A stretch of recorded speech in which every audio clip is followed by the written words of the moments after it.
segundo o Evangelho de Mateus, nós vamos ler então a palavra dos versículos 1 ao 17.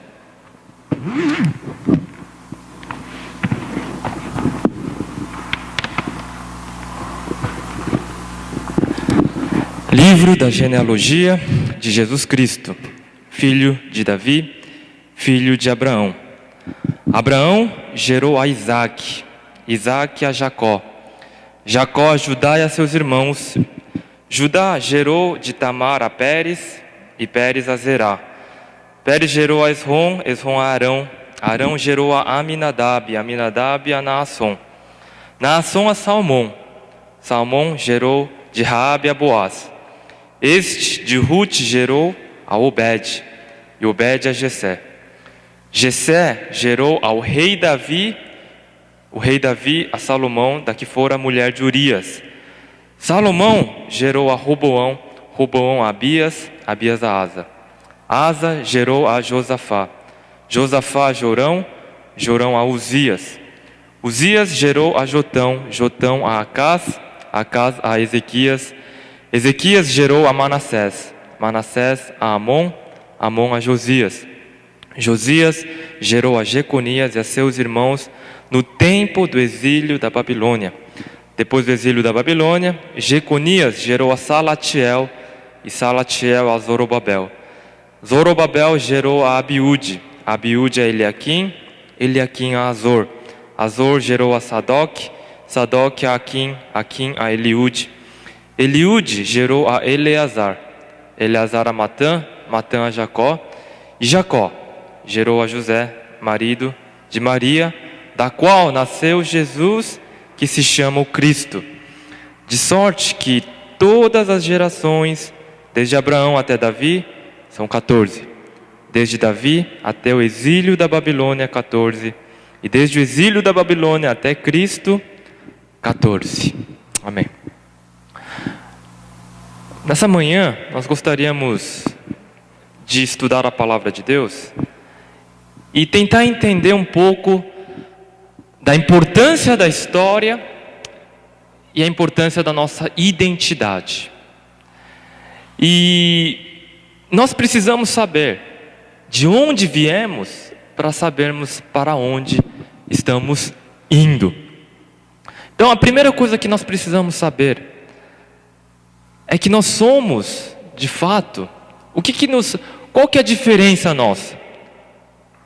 Qual que é o nosso diferencial se nós olharmos lá para fora, no mundo, as pessoas que têm o seu emprego, têm as suas casas, têm os seus carros, têm o seu dia a dia, e qual que é a diferença nossa e das pessoas? Nós podemos enumerar várias, mas o que a Bíblia nos mostra nessa passagem, o nosso diferencial é que nós somos um povo da aliança.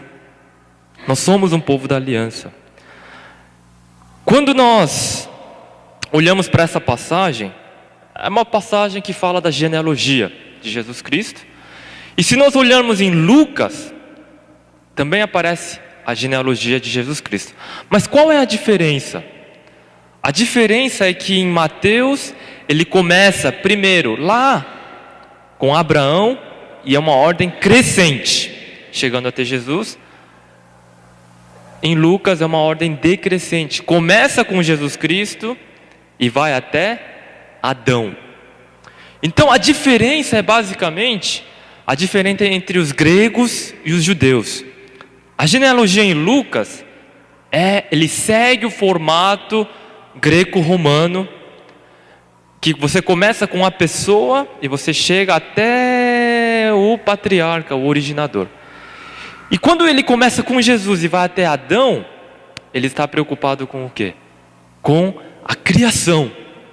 Ele chega até o primeiro homem, a origem de todas as coisas. Então, o enfoque, o seu público-alvo eram todas as pessoas.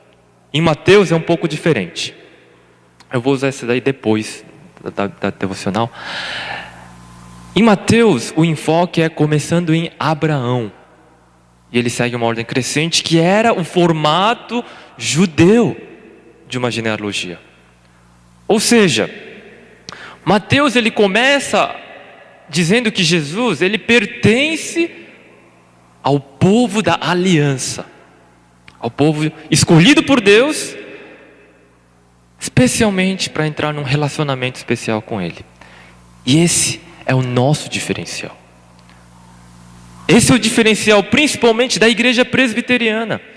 Nós acreditamos nessa doutrina, na doutrina da aliança, o que nos diferencia provavelmente da grande maioria das denominações evangélicas.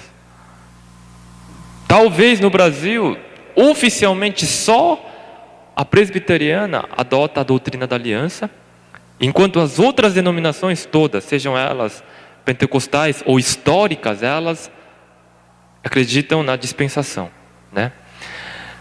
O presbítero Saulo, ele estava comentando que ele acredita nessa parte de dispensações, mas aqui no livro de Mateus, ele foca então no povo de Deus.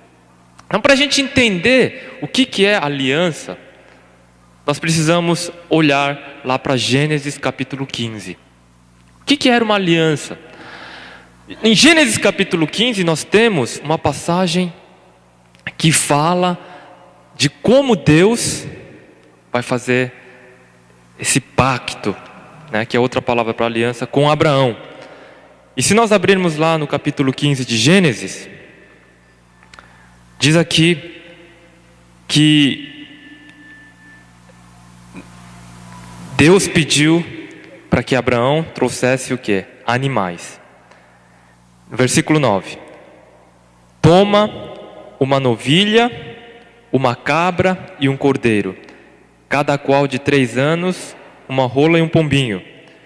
Tomando todos estes animais, partiu-os pelo meio. Ele expôs em ordem as metades, uma defronte às outras, e não partiu as aves. Depois disso, no versículo 17, sucedeu que, posto o sol, houve densas trevas e um fogareiro fumegante, uma tocha de fogo passou entre aqueles pedaços. Naquele mesmo dia, fez o Senhor aliança com Abraão. Nessa passagem, nós vemos então a passagem clássica que ilustra o que é uma aliança. Aliança nada mais é que um contrato. Um contrato entre duas partes. E hoje nós fazemos contrato como? Nós vamos a um cartório, fazemos um documento, autenticamos, assinamos, e aquele contrato mostra o quê? A obrigação de uma parte e a obrigação da outra. O que eu tenho que fazer? E se uma das partes falha em cumprir aquele contrato, você tem as penalidades. Da mesma maneira, a aliança é a maneira de Deus se relacionar com o seu povo. Deus chama Abraão e fala: eu vou fazer um pacto com você. Nós vamos ter um relacionamento. E nesse relacionamento, você tem algumas obrigações e eu tenho as minhas obrigações. E você vai fazer a sua parte, eu farei a minha. Qual que era a parte de Abraão?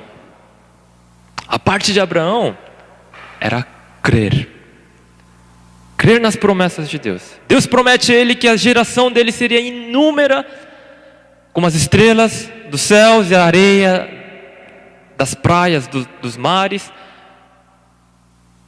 e que ele daria terra. Ele deveria crer nisso. A parte dele era crer nisso. E qual que era a parte de Deus? A parte de Deus era abençoá-lo. Em todas as passagens da Bíblia, do Antigo Testamento, que você vê a palavra e abençoou, e abençoou, e abençoou, você pode ter certeza. É a maneira de como Deus está se relacionando com as pessoas. Então, a partir do momento que Adão, ele obedecia a Deus, vivia com Deus, Deus fazia o quê? O abençoava. E a partir do momento que Adão, ele falha na sua promessa, Deus retira dele essa bênção. Então estava aí esse contrato entre as duas partes. E aí essa é a maneira como Deus se relacionava com todo o povo. E nós temos aqui, realmente, no capítulo 1 de Mateus, então voltando, a ilustração disso. de como Deus olha por seu povo e dá continuidade para o seu povo. Deus é fiel. Deus abençoou todas essas gerações até hoje, e Ele iria abençoar ainda mais as próximas gerações. Ele abençoou esta igreja, e Deus quer abençoar ainda mais os filhos dessa igreja, os netos dessa igreja, os bisnetos dessa igreja. Desde que Deus esteja conosco, desde que nós creiamos em Deus e Ele virá nos abençoar. Nós vemos aqui a linhagem do rei Davi no versículo 6. Nós vemos aqui algo importante, um marco grandioso para a história. O primeiro grande rei em Israel. Depois de Saul, Davi então era o grande rei que exemplificava esse relacionamento com Deus. Nós vemos inúmeros salmos escritos por Davi, e aqui ele nos lembra que essa é a história também nossa. A nossa história, ela não é simplesmente do Dom Pedro, não é simplesmente do Pedro Álvares Cabral, mas ela remonta até ao rei Davi, a Abraão e a todos esses patriarcas. Por quê? Essa é a nossa história. Porque nós fazemos parte desse povo, o povo da aliança, o povo da promessa de Deus, o povo abençoado por Deus. E essa deve ser a nossa identidade. Isso tem que fazer parte da minha vida, isso é uma coisa que tem que marcar as nossas vidas. Uma coisa incomum, o que acontece aqui, é a citação de um evento histórico.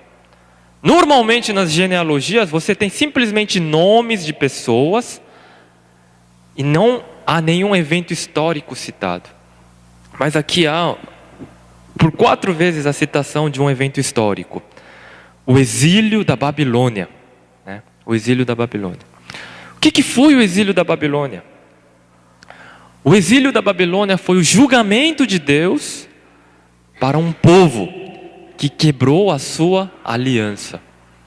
Então, se vocês verem lá nos profetas, principalmente em Isaías, em Jeremias, Deus vai dizer assim: eu vou mandar vocês para o exílio, eu vou punir esse povo, não porque eles eram fofoqueiros, não porque eles eram infiéis, não porque eles eram cheios de injustiça, tudo isso está lá, mas porque eles quebraram a minha aliança. Essa é a frase que vai permear todos os profetas no consonante ao julgamento de Deus, ao exílio. O motivo do exílio foi porque eles quebraram a aliança.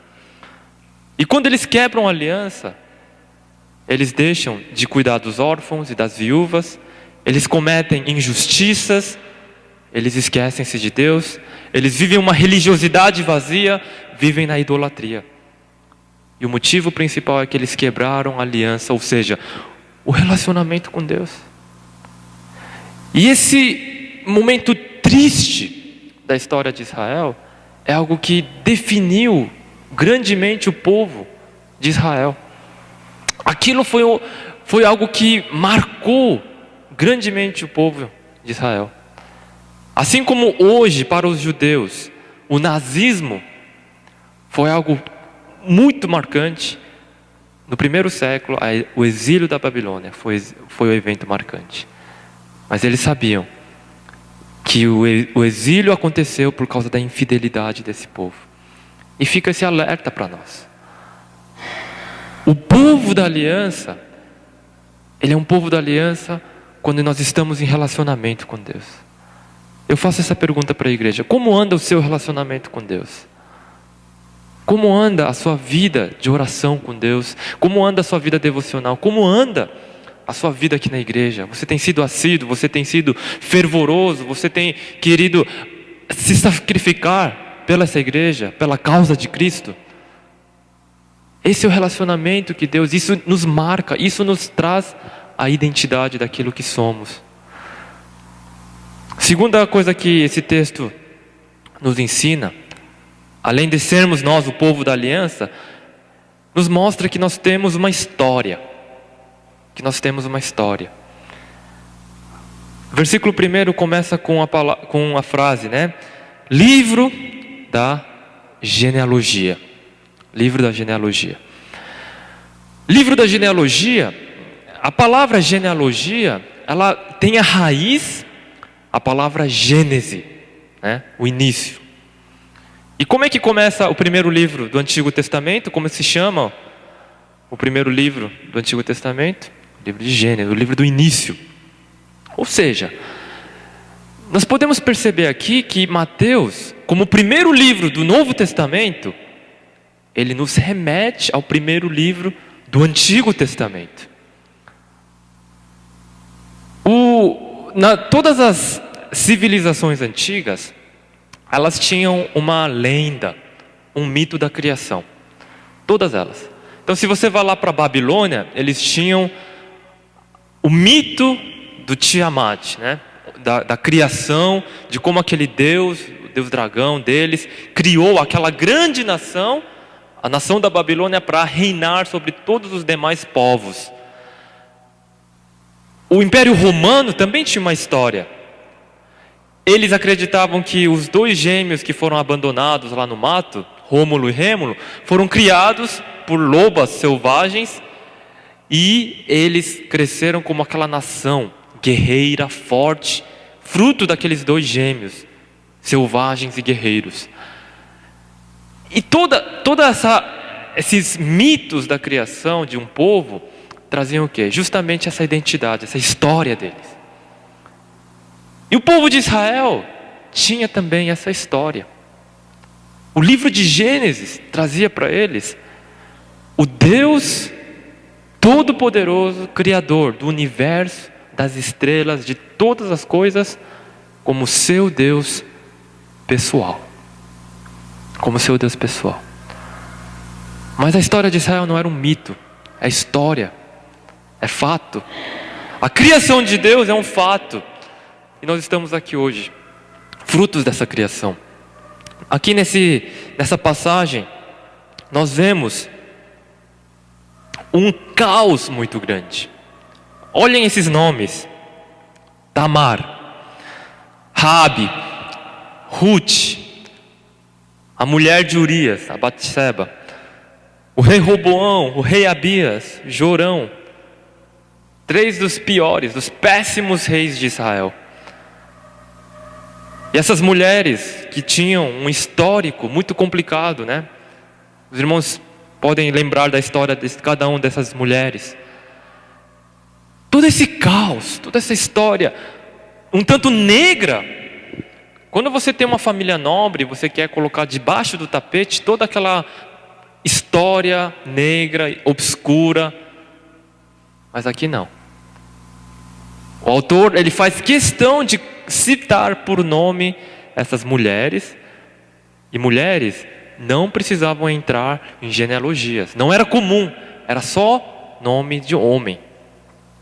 Mas aqui ele faz questão de citar essas mulheres, esses reis.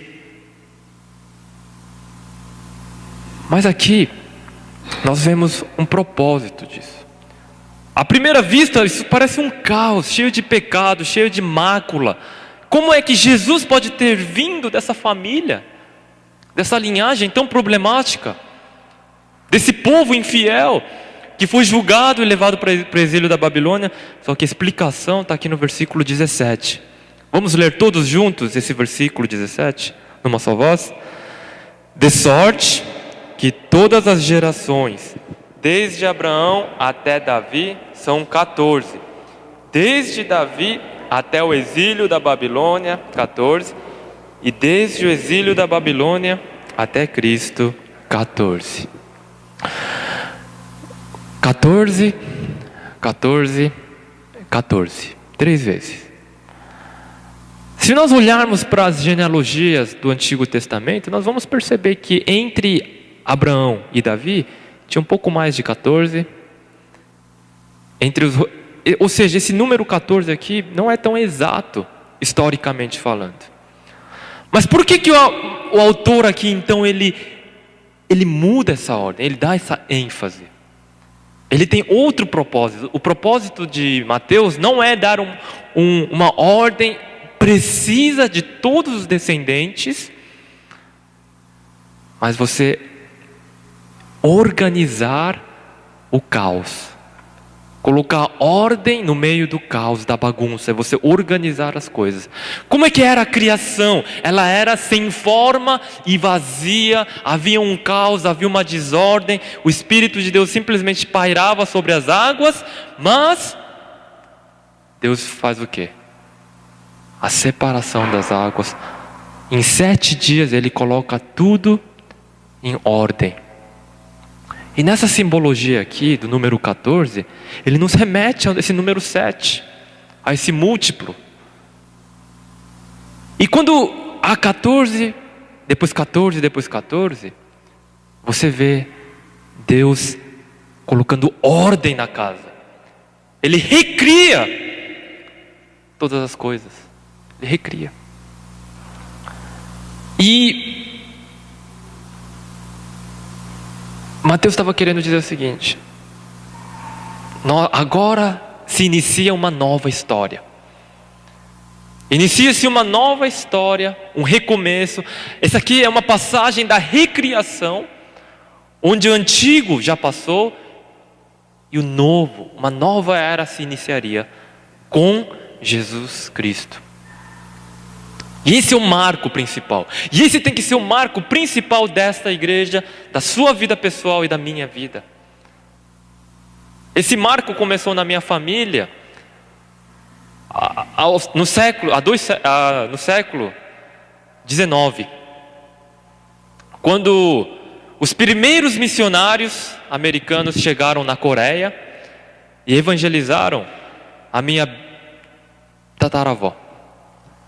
Então eu sou já a 4ª, 5ª geração de presbiteriano na minha família. Esses missionários chegaram no interior, evangelizaram a minha tataravó, e ela era uma pessoa de posse, uma pessoa aristocrata, que tinha debaixo dela um mar de gente trabalhando, e todo aquele vilarejo foi evangelizado. Era uma pessoa nobre.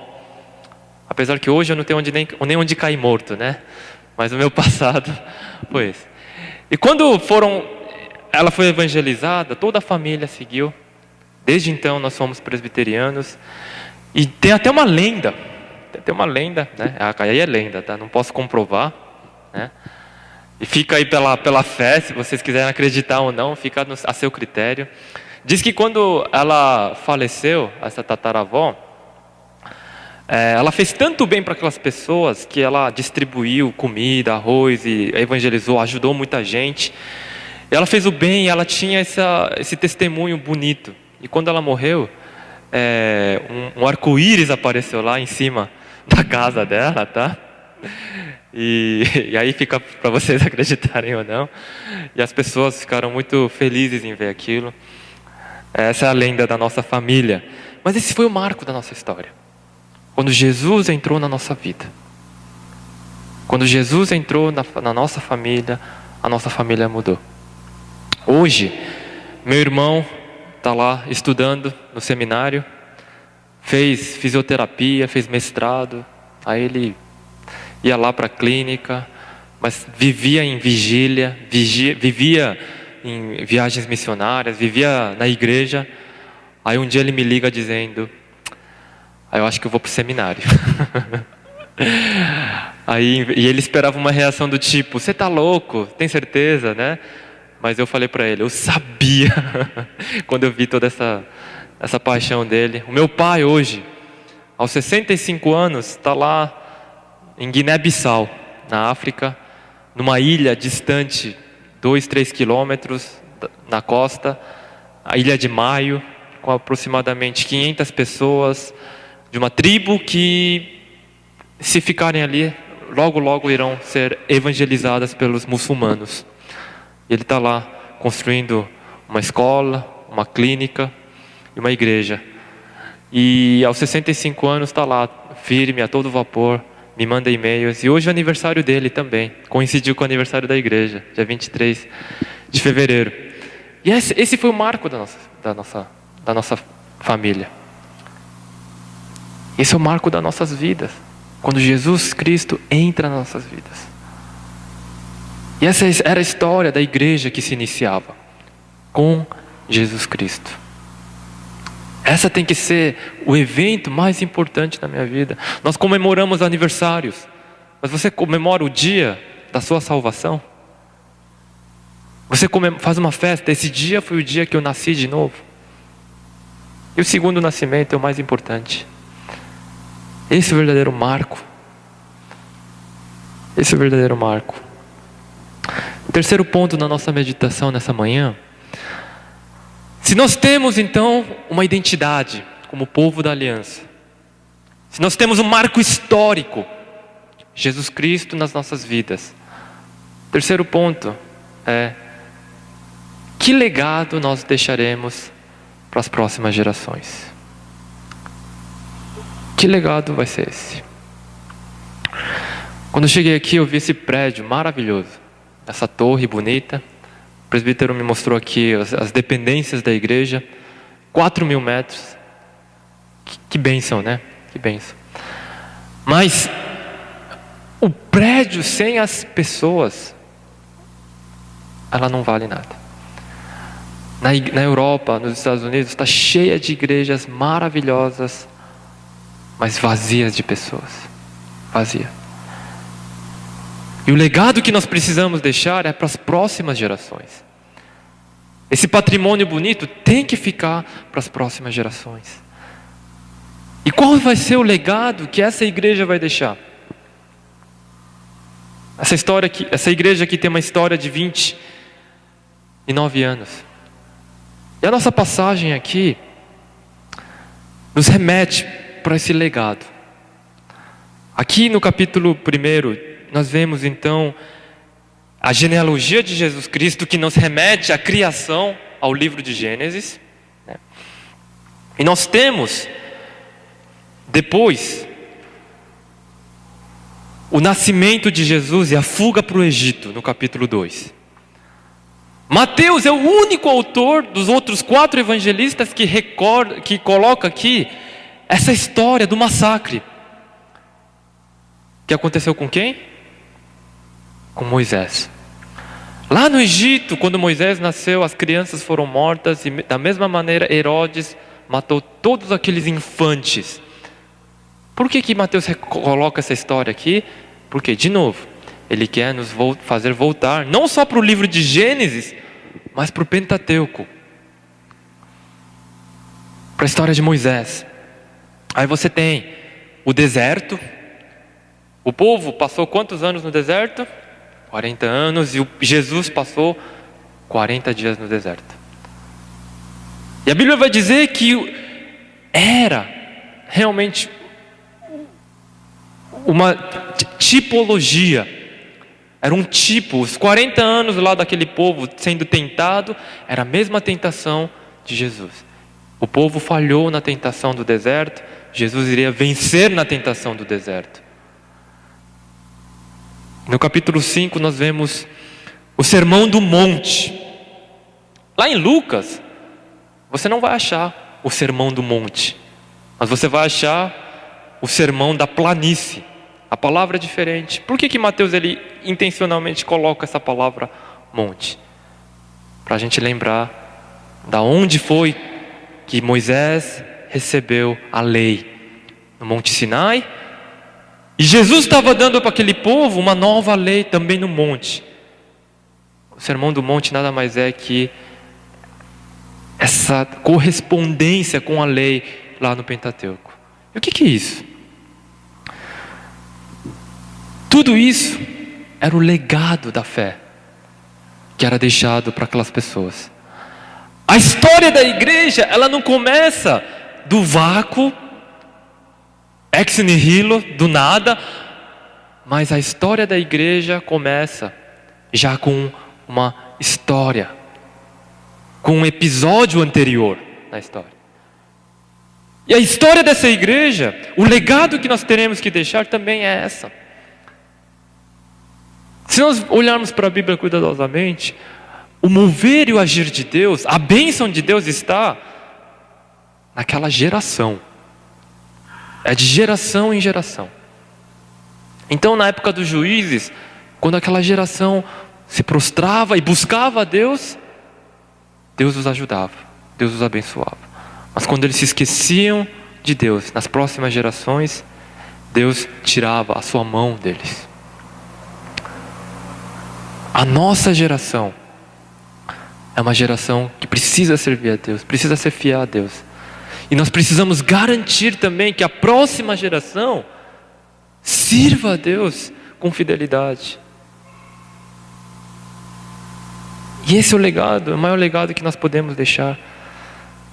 A história nos prova isso. Essa geração é uma das gerações mais fiéis. Quando Deus derrama o seu Espírito no dia de Pentecostes, e depois eles são espalhados pela perseguição, eles não ficam amedrontados. Mas onde quer que eles estavam, eles começavam uma igreja. E a igreja crescia e se espalhava por todo lugar. E aquela geração foi abençoada por Deus e eles permaneceram fiéis. Mas nós nos lembramos também de muitos eventos, de muitas gerações, onde a marca dela era a tragédia, era a infidelidade, era o afastamento de Deus. Então fica esse alerta para nós. Que realmente Deus nos abençoe nessa manhã, nesse dia tão especial, nesse dia histórico para essa igreja de 29 anos, e que nós realmente possamos, abençoados aqui pela palavra do Senhor, a lembrarmos da nossa história, da nossa identidade, do nosso legado. Oremos. Senhor Deus, nosso Pai, muito obrigado por essa manhã, pela Tua palavra, Senhor, que realmente nos chama, nos conclama, ó Pai, a sermos fiéis, ó Pai, a sermos uma igreja fiel, nesta geração, Senhor, na nossa geração, garantindo também que as próximas gerações irão permanecer fiéis neste relacionamento contigo, Senhor. Muito obrigado, ó Pai, por esse momento, por essa oportunidade. Senhor, nós te agradecemos, Senhor, porque o Senhor, ó Pai, tem estado nessa igreja, tem abençoado. Rogamos, ó Pai, que o Senhor continue, ó Pai, abençoando e derramando as suas ricas, imensuráveis bênçãos, ó Pai, sobre esta igreja, sobre a vida de cada irmão, e que Teu Espírito, ó Pai, guie esta igreja para o Teu propósito grandioso, Senhor. Senhor, nós te pedimos que o Senhor continue-nos com a Tua bênção nesta manhã, durante este dia, e oramos tudo isso no precioso nome do Senhor Jesus Cristo. Amém.